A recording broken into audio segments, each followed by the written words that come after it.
सम्भाषणसन्देशसंस्कृतमासपत्रिकायां प्रकाशितानां बालकथानां ध्वनिप्रसारणम् इदं बालमोदिनी इति।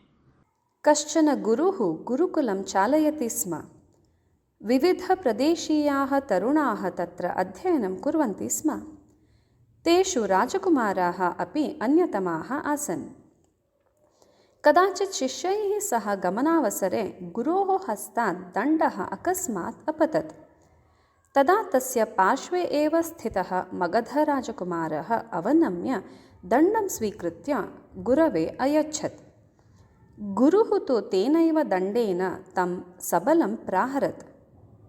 किमर्थं गुरुवर्यः माम् एवं प्रहरति विना कारणम् इति चिन्तयन् सः राजकुमारः गुरोः मुखम् अपश्यत्।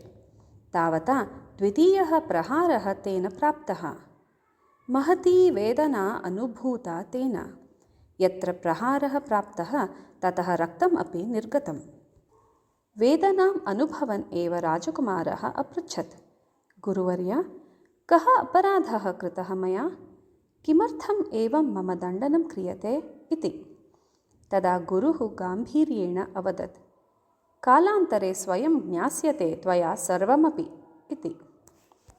राजकुमारेण पुनः प्रश्नः न कृतः। एवमेव वर्षाणि गतानि। सः राजकुमारः मगधसिंहासनम् आरूढवान्। कदाचित् तं द्रष्टुं गुरुः तदीयम् आस्थानम् आगतवान्।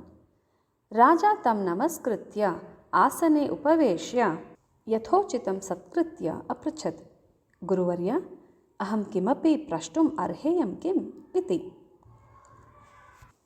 पृच्छतां कामम् इति समन्दहासम् अवदत् गुरुः।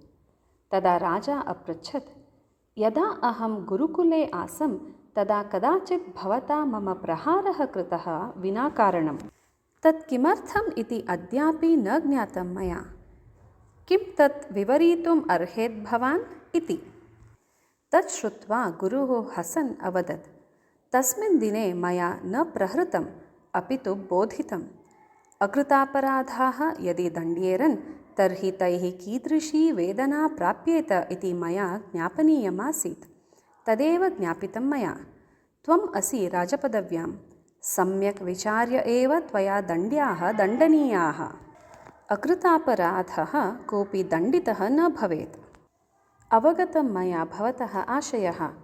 आजीवनं भवतः उपदेशस्य अनुगुणम् एव व्यवहरिष्यामि अहम् इति विनयेन अवदत् राजा।